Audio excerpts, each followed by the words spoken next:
Então, a gente veio falar um pouquinho de validação e de mercado, mas antes de validação e mercado, tem um ponto para a gente levantar, às vezes de novo aí, que é o empreendedorismo. Quem é ser empreendedorismo, né? A gente está aqui falando um pouco de empreendedorismo, todas as atividades que a gente faz, a gente está associando com empreendedorismo, falando de empreendedorismo, falando que a gente está disseminando uma cultura empreendedora aí para o pessoal, mas o que é isso? Para esse carinha aqui, o Reid Hoffman, ele fala que empreender é como se jogar em um precipício e construir o avião durante a queda. Ou seja, você está disposto a correr o risco de poder, talvez, ali, o quebrar a cara depois. Mas são sempre riscos, né, muito bem calculados. Já se a gente traz um conceito mais técnico, empreender seria resolver um problema de uma forma inovadora e que gera valor para um grupo de pessoas. Um exemplo muito clássico já que a gente vem trazendo é o exemplo da Nubank, que a Nubank pegou o setor bancário, né? Começou apenas aí com os cartões de crédito e fez uma revolução completa no setor bancário brasileiro. Hoje você não consegue se imaginar vivendo, às vezes, aí sem ter acesso a um banco digital. E se a gente falasse disso 10 anos atrás, provavelmente iam chamar a gente de louco. E isso são tecnologias que vêm para a gente e que tornam o mundo muito mais exponencial. E para exemplificar um pouco desse mundo exponencial, tem uns comparativos, né, que a gente faz, que é do tempo que cada tecnologia ou cada produto, cada serviço demorou para atingir a marca dos 50 milhões de usuários. E pelo momento que eu queria ouvir a voz de vocês aqui já, porque eu queria saber quanto tempo que demorou para o avião atingir 50 milhões de passageiros.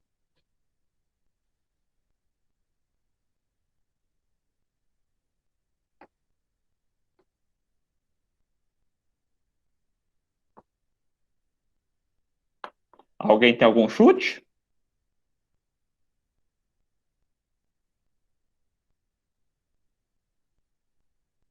Pessoal? 5 anos. Um pouquinho mais. O Yuri falou igual eu aqui no chat. A Aileen falou 10 e o Yuri falou 5. 80. Um pouquinho menos.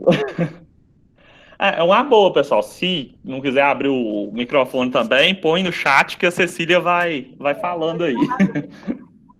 40 anos? Então falou 13. Um pouquinho mais.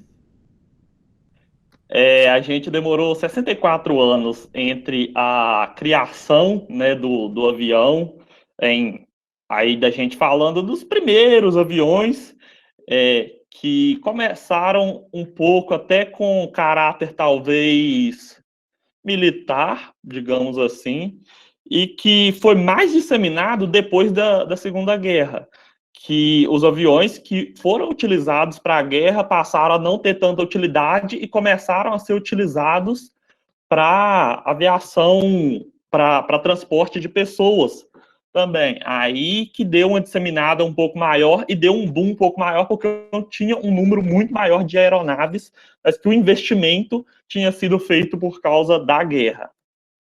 A segunda coisa é o telefone de fio, telefone fixo, né, de casa. Quanto tempo vocês acham?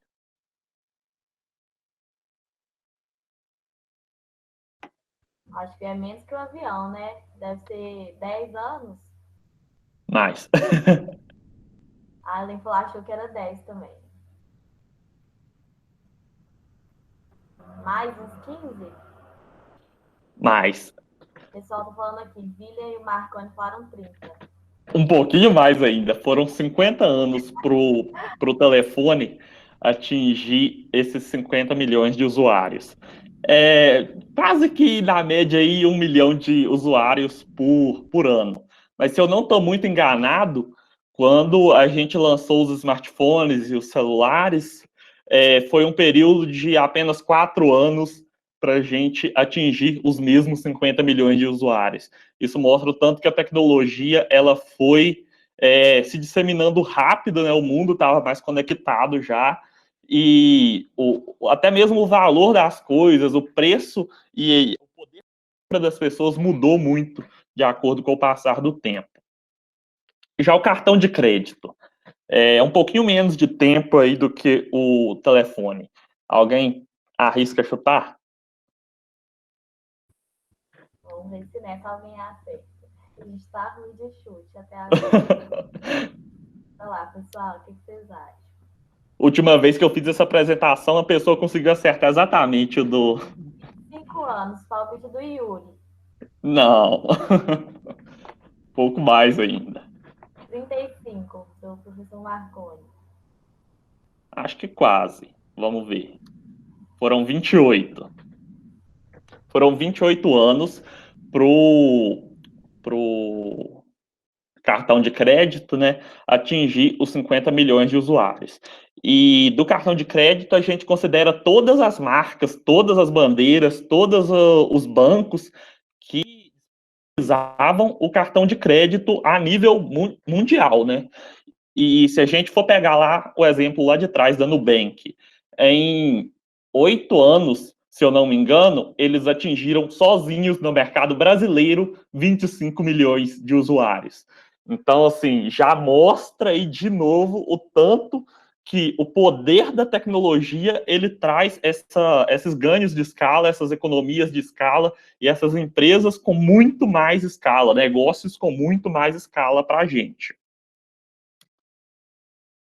Mais um exemplo. Esse daqui também é bem curioso, mas quanto tempo vocês acham que o computador demorou a ter 50 milhões de usuários? 50 milhões de máquinas construídas e vendidas?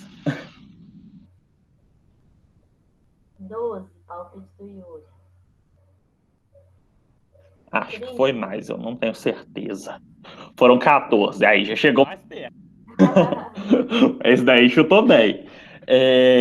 E um fato interessante, né, que o computador ele foi desenvolvido como um equipamento bélico. Ele era usado para a guerra. Ele foi desenvolvido com foco principal na guerra.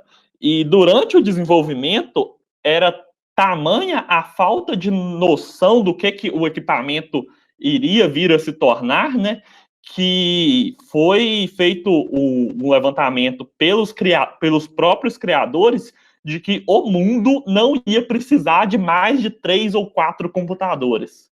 Assim, as pessoas não precisavam disso, a única serventia do computador era para análise de dados, principalmente dados de guerra. Então, assim, mostra de novo que existe um pouco de visão, né, das pessoas para estar entendendo o que um equipamento ele pode se tornar também. Hoje a maioria de nós tem um celular que talvez tenha o mesmo poder de processamento de um computador de entrada. E a gente acha que o celular é pouco, aí tem um computador que processa bem mais e bem melhor do que o celular, e às vezes a gente ainda acha que está gargalando, que precisa do equipamento um pouco mais robusto. E a gente já tinha computador, a internet ela veio um tempo depois do computador já. E quanto tempo vocês acham que demorou para a internet chegar nesses 50 milhões aí? Aí foi menos que o computador, com certeza. Sim. Mas vou deixar o pessoal chutar. 6 anos. 7. Agora foi. Agora foi. E depois da internet, a gente pode falar que a gente tem um mundo antes da internet, um mundo pós-internet, e depois da internet a gente já teve vários mundos com o poder da qualidade de conexões que a internet ela tem trazido para a gente. E com a internet a gente tem Facebook.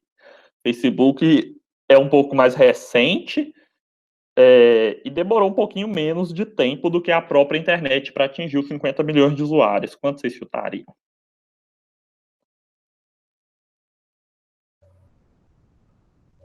3 anos. Quase.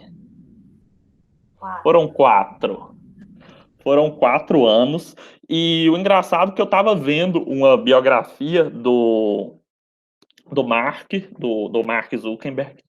E o Facebook, ele foi criado para ser uma rede social só dentro da universidade, lá nos Estados Unidos, né? E era para substituir o livro do ano, o livro que tinha a foto dos alunos. Lá as universidades têm esse costume de todo ano fazer um livro com a foto dos alunos. E ele capturou esses dados de um banco que tinha da própria universidade, conseguiu pôr as fotos do pessoal lá, deu alguns problemas, depois ele criou onde as pessoas poderiam, das universidades, só pessoas das universidades, poderiam entrar e ainda tinha que ter um convite. Alguém que já estava lá dentro tinha que te convidar para entrar. Só que 2, 3 anos depois, ele já viu que esse modelo era furado e que ele tinha que deixar todo mundo entrar, porque ali ele tinha um poder gigante nas mãos. E hoje o Facebook é aí um conglomerado de grandes negócios, tem WhatsApp, tem Instagram, tem uma centena de outras redes menores, de softwares um pouco menores, que estão dentro do guarda-chuva do Facebook.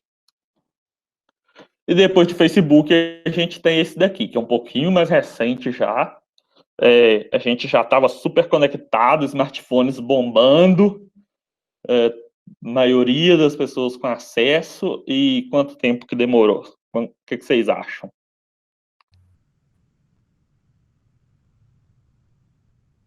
3 meses. Menos. Nossa, foi. Nossa, essa me surpreendeu agora também. 2 meses? Menos. Foram apenas 19 dias. Interessante aqui é que muita gente fala em até horas, né, pro Pokémon GO ter atingido os 50 milhões de usuários. A gente às vezes pensa na superconexão, mas até exagera, né? Mas isso aqui são 50 milhões de contas ativas no game. E para algumas pessoas pode ficar aquela questão, né? Mas Pokémon GO é um jogo de graça que eu só preciso de ter o celular e posso baixar. Por que isso é um bom negócio?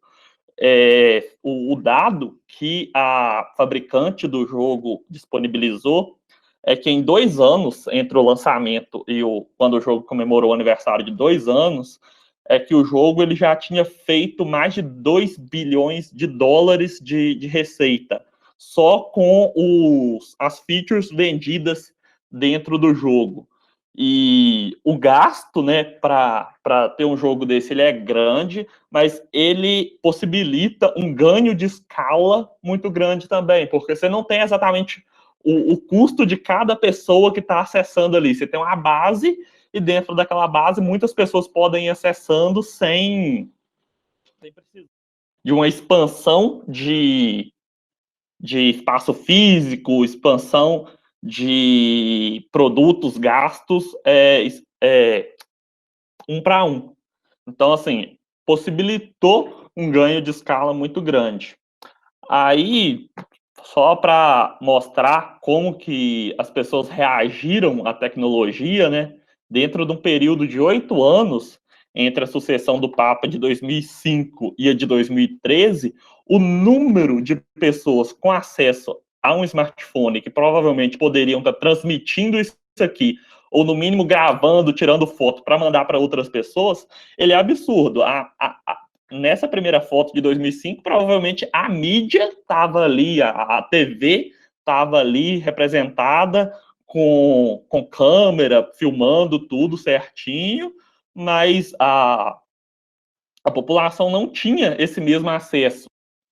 Isso aqui mudou a forma como que a gente se relaciona com a fotografia, mudou a forma como que a gente se relaciona com a comunicação, com a informação, com as notícias, porque você pode ter a informação, ter a notícia muito mais rápido do que esperar passar na TV. Do mesmo jeito, modificou o jeito como a gente se transporta, os meios de locomoção. A gente tem aqui o exemplo do Fusquinha, lá de 1970, e carro que bate para cima e para baixo, estrada de chão, estrada asfaltada, e quem tem um rolinho de arame e um alicate conserta um Fusca.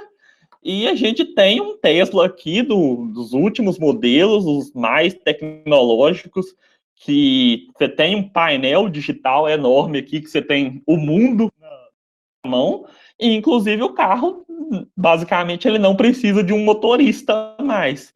O próprio carro ele é autônomo e consegue seguir a estrada, né, seguir o caminho pelo qual foi determinado no mapa, e as pessoas se locomovem assim. Porém, as pessoas não estão 100% adaptadas a isso ainda, porque tem um medo, existe um risco todo por trás desse tipo de desenvolvimento. Mas são só alguns exemplos para a gente poder trazer, para poder tentar acender alguma luzinha, algum insight na mente de vocês mesmo.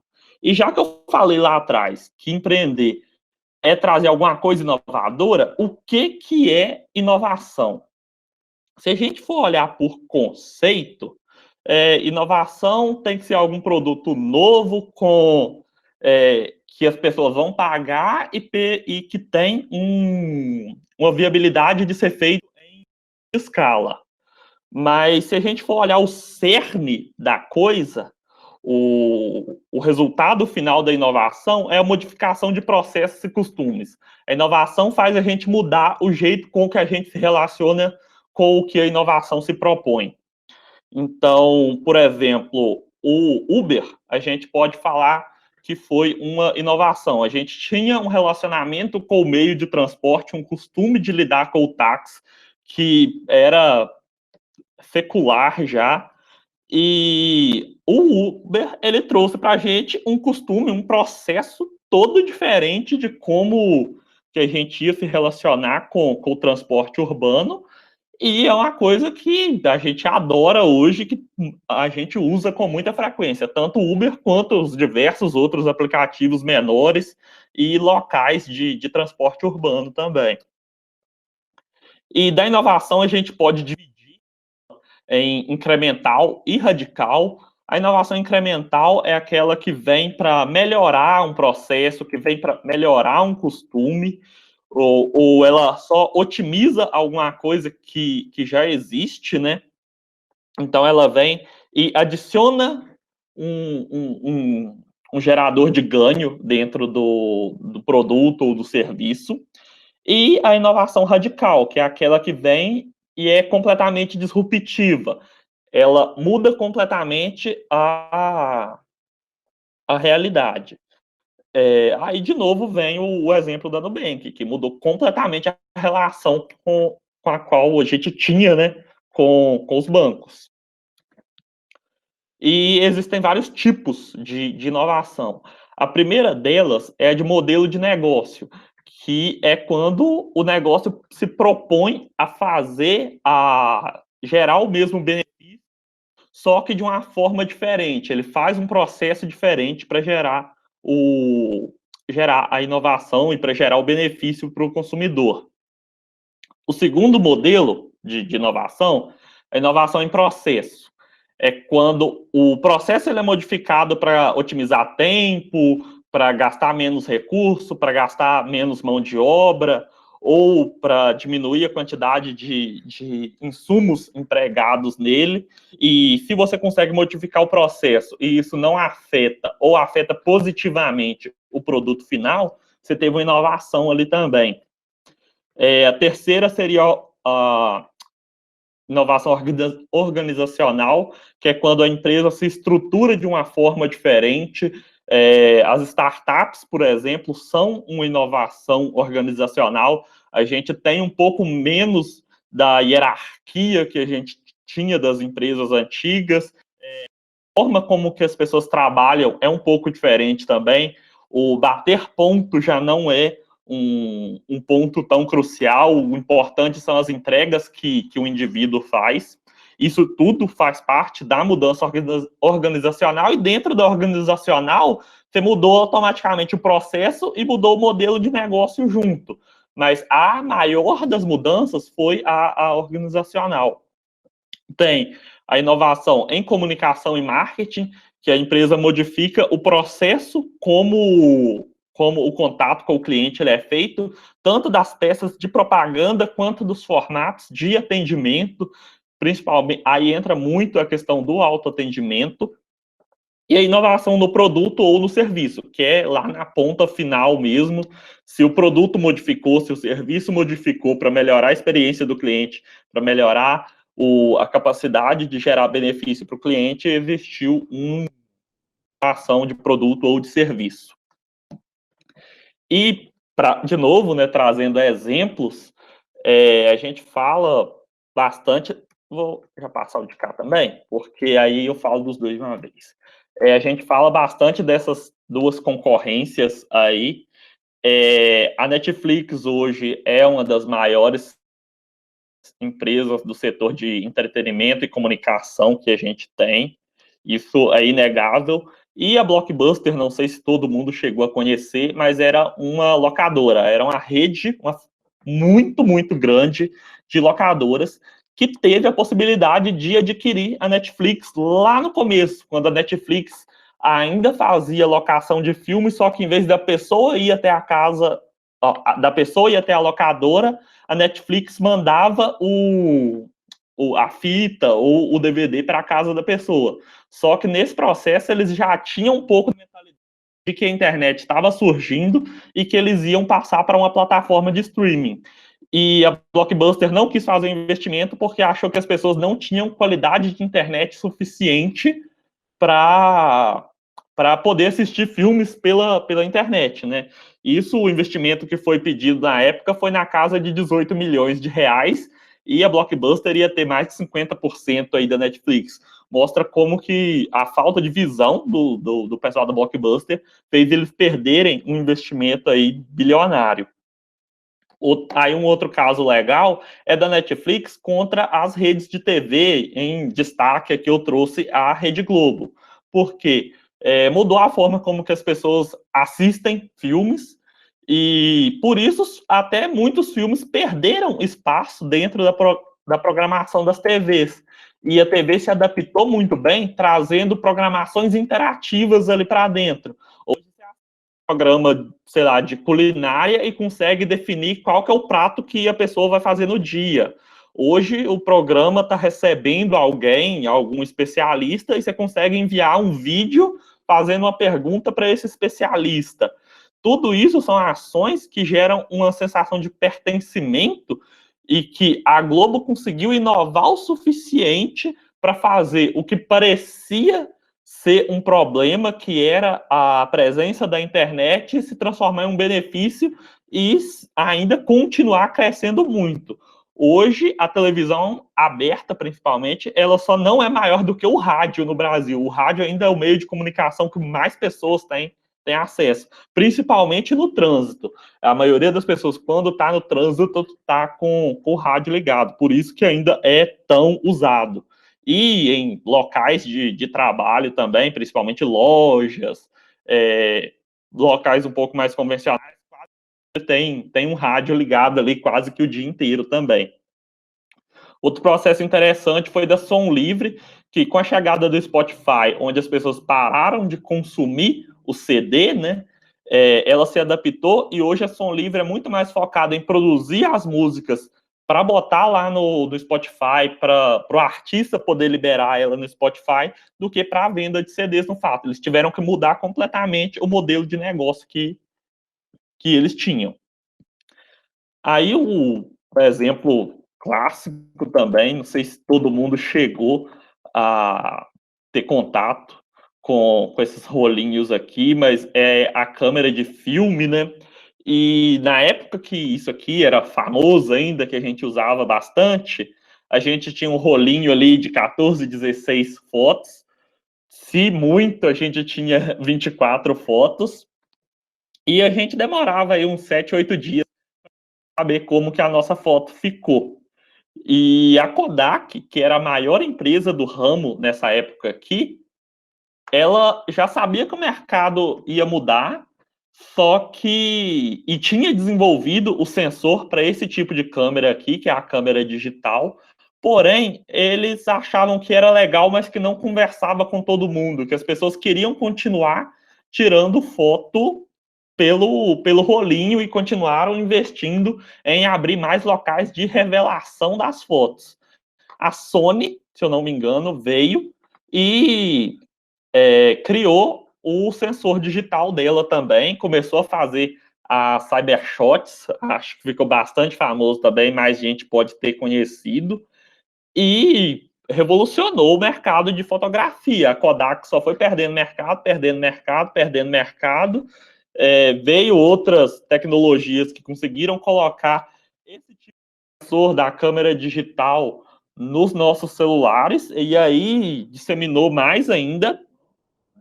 E agora, em 2012, a Kodak acabou por decretar falência. Antes da falência da Kodak, a Sony, que foi quem criou e deixou disseminar, né, as máquinas digitais, comprou a Kodak, pegou todas as patentes que a Kodak tinha para ela, e hoje a Sony é um dos melhores fabricantes de sensor de câmera que a gente tem. Porém, nenhum desses três produtos acabou perdendo 100% de mercado. O negócio é que o mercado de cada um ficou diferente. Hoje ainda tem fabricantes de filmes de fotografia, porém é usado para um nicho muito específico que gosta ainda das câmeras de rolo, que tem uma nostalgia e que às vezes a pessoa fotografa pelo de fotografia que a câmera de filme permite. A câmera digital ela já é usada por profissionais e a gente fica utilizando a câmera digital no nosso celular na maioria das vezes. E aí fica a pergunta, né? Porque a Kodak teve essa oportunidade e não executou. E quem que vai matar o seu próprio produto? Você vai deixar outra pessoa vir e lançar uma tecnologia que vai ser melhor que a sua? A gente espera que não. A gente espera que todo mundo consiga pensar do mesmo jeito que o Bill Gates pensa e que ele fala que eles trabalham com o propósito de tornar o produto deles obsoleto antes do cliente, porque desse jeito ele nunca vai perder o mercado. Se ele lançou a inovação antes de todo mundo, o mercado que vai modificar vai continuar sendo dele, apesar do produto não ser o mesmo. E com esse, né, as empresas consolidadas, os mercados que já foram explorados, as carreiras convencionais, isso aí está tudo desaparecendo e quem não modifica, quem não inova, está ficando para trás.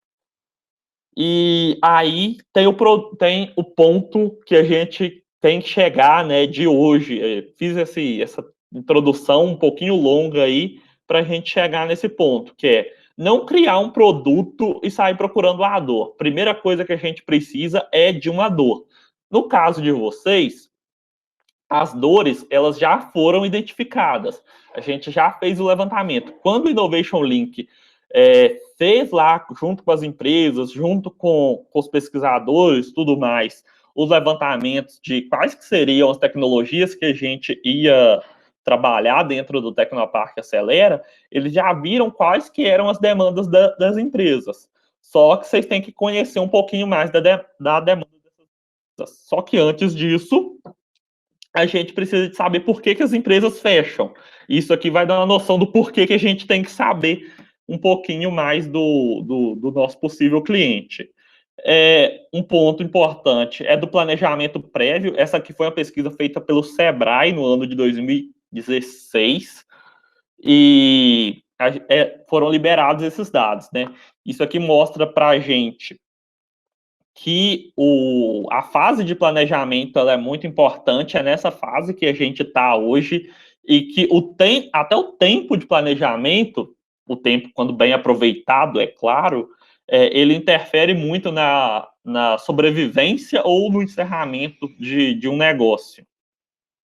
As partes gerenciais também, O investimento em capacitação, ele é muito importante. A atualização às tecnologias do setor, aqui está um ponto muito importante da inovação, ela passa por todos esses pontos aqui, né, que se você se capacita melhor, está atualizado as tecnologias do setor e aperfeiçoa o produto, você está matando o seu próprio produto, igual o Bill Gates fala.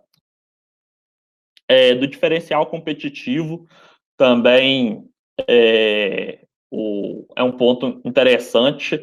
E aqui a gente vê que preço, para diferenciar se uma empresa ficou em atividade ou se ela foi encerrada, o preço ele não é tão relevante como diferencial competitivo.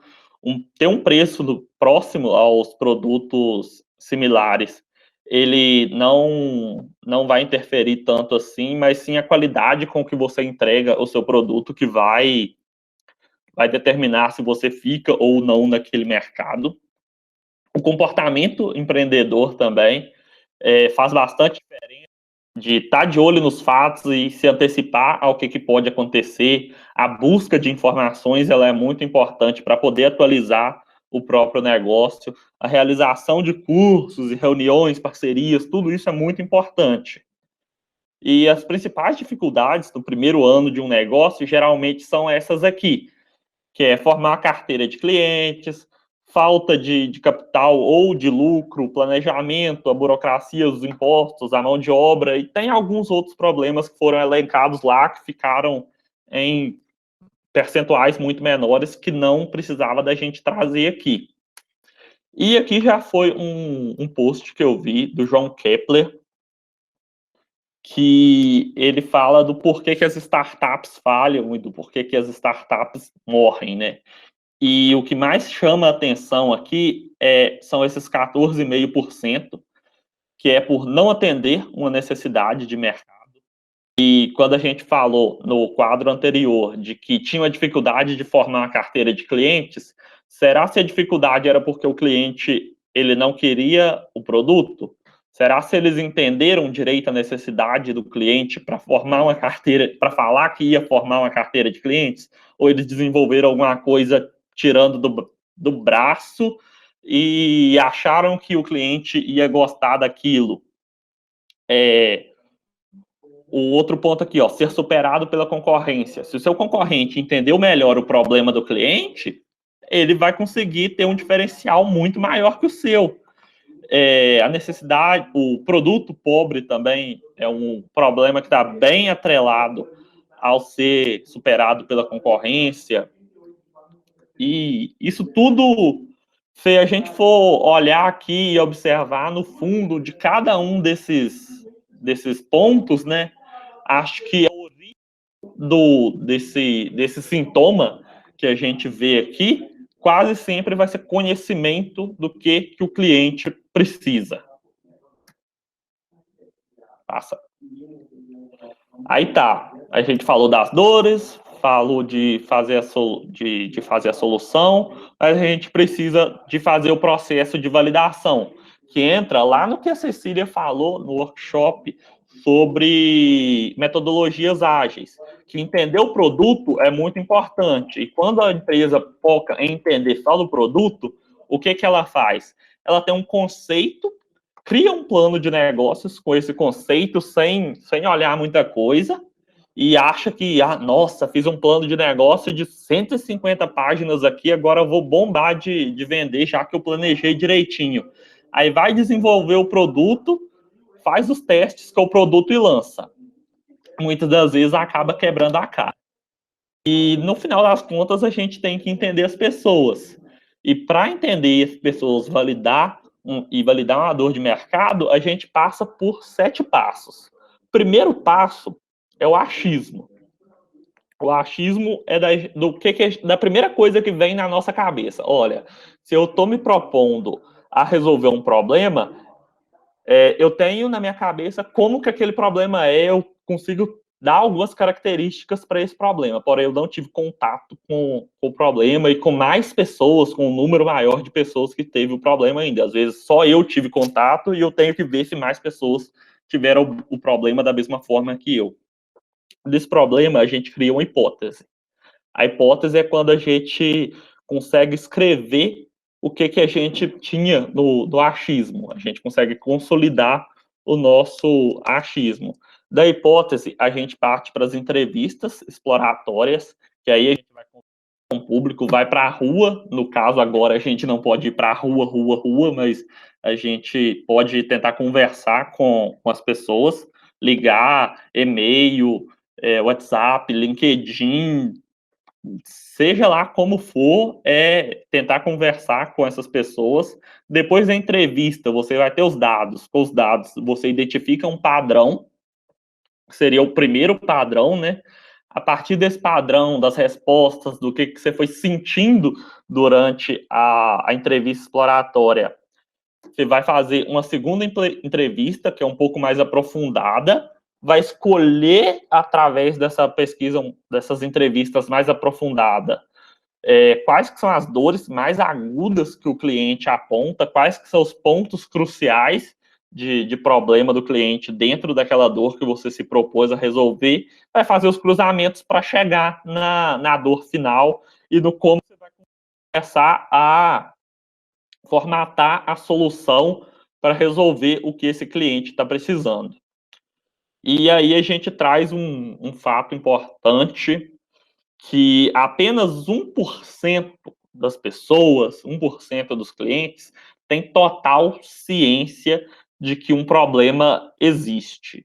E essas pessoas estão procurando solução, estão pesquisando por uma solução, e na maioria das vezes esse 1% acaba por criar uma solução e vão ser as pessoas que vão empreender. Isso não é isso é quase que um padrão, mas não é 100%. 14% do público, ele é passivo, ele até entende que existe um problema, que o processo talvez poderia ser melhor, que ele talvez poderia ter um produto melhor, mas não incomoda o suficiente a ponto dele se mover, dele sair do estado que ele está e dar uma solução melhor para aquilo. E os outros 85% não fazem nem ideia de que o problema existe. E tá, falei que era importante lá o processo da validação, mas como que faz o processo da validação? Aqui vamos entrar principalmente na parte da entrevista exploratória, do como que a gente vai fazer esse tipo de entrevista. E a entrevista, o processo de validação, é para a gente descobrir quais que são os problemas do cliente, qual a intensidade com a qual o problema interfere no cliente, né? E como que o cliente já buscou resolver esse problema. Se ele já foi em alguma pessoa que não conseguiu resolver, se a pessoa conseguiu resolver em partes, se ele mesmo criou alguma solução, como que ele interage com esse problema. E o ciclo que a gente tem nesse início é esse, o ciclo ele muda. Ele começa pela visão dos fundadores, que criam a hipótese, passam pelo processo de validação, que criam dados que vão alimentar a visão dos fundadores. Quando esses dados alimentam a visão dos fundadores, eles vão e pivotam a ideia, pivotam a hipótese, pivotam o que seria a dor, o que seria a solução também, às vezes, e pivotar é um sucesso, porque quanto mais cedo você conseguir pivotar, quanto mais cedo você for mais assertivo no problema do cliente, mais cedo você vai chegar na resposta final e você vai conseguir chegar mais cedo também no seu produto final. E esse ciclo, ele não precisa rodar uma vez só, ele tem que rodar quantas vezes forem necessárias para que a hipótese seja validada pelos dados. E tá, a entrevista de validação. A entrevista de validação, ela serve para validar as nossas hipóteses, para gerar novos conhecimentos e novos insights para a gente. Porque conversar com o cliente que vai te dar a solução de tudo. Ou você só vai ter que entender qual que está sendo a necessidade dele, e dentro do seu acervo mental, de tudo que você já conhece, você vai propor uma solução, ou criar uma solução para aquilo que o cliente tem problema. O questionário, né, a forma de conversar com esse cliente, com esse possível cliente, né, pode ser questionário, presencial. Agora é um pouco dificultado, mas quem conseguir marcar hangout com o possível cliente é a forma que, pelo menos, eu acho que é a mais acertada de todas, porque você consegue ouvir a pessoa e reações e gestual e tonalidade de tom de voz diz muito sobre como que a pessoa está se sentindo no momento da questão, e aí você consegue trazer essa um pouco mais dinâmica. O questionário pode ser eletrônico também, não tem muito problema, mas ele dá um pouco menos de insumo. Você pode enviar ele por e-mail, por WhatsApp, por qualquer meio que for possível.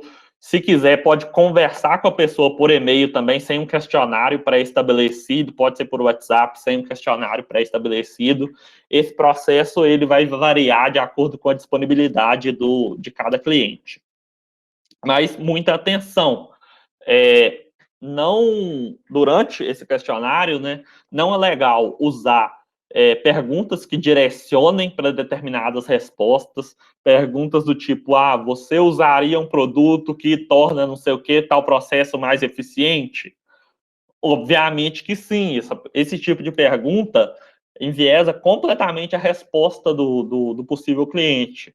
Você tem que focar sempre no que o cliente já qual que é o passado dele, quais que são as experiências que ele já teve com o problema, como que ele já tentou resolver, como que ele não tentou resolver, e quais que foram os primeiros sintomas daquilo, quais que foram as consequências do problema que ele teve, porque todo mundo gostaria, todo mundo usaria, todo mundo faria, e tudo que você pergunta do futuro, você não tem garantia nenhuma de que ocorra. Então, você tem que entender pelo que o cliente já passou. Aí, quando você vai ter perguntas para um público B2B, né, quando você vai vender seu negócio, vai vender para outro negócio, você usa mais perguntas abertas porque você tem um número menor de pessoas para conversar.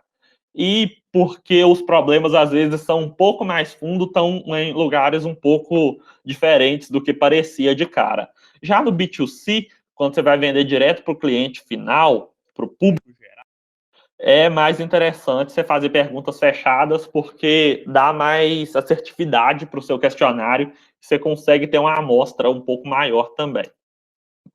Evitar perguntas de sim ou não, porque elas não te trazem dados nenhum. Se você tiver alguma pergunta de sim ou não, tem que ter, pelo menos, para a pessoa explicar o porquê que ela votou aquele sim ou não. Então, dá para editar aquela pergunta e tirar esse sim ou não dela. Você tem que perguntar sobre a pessoa, sobre o comportamento dela. Você nunca vai perguntar sobre o seu produto, até porque você nem começou a formatar ele ainda. Então, você não precisa de dar características do seu produto, características de como que vai ser o seu produto, como que ele vai interferir na vida daquela pessoa. Você tem que... não é legal identificar que aquilo é uma ideia de negócio, porque você falar que aquilo é uma ideia de negócio pode também enviesar as respostas da pessoa, ela pode ser empática e responder o que você precisa para validar a sua ideia. E no final das contas, você tem que buscar ao máximo o que pode invalidar a sua ideia de negócio. Você tem que buscar todos os pontos que podem ser críticos, que podem vir a fazer que o seu negócio ele não dê certo. Tem que buscar isso e ver com o cliente se a sua ideia ela está certa ou não.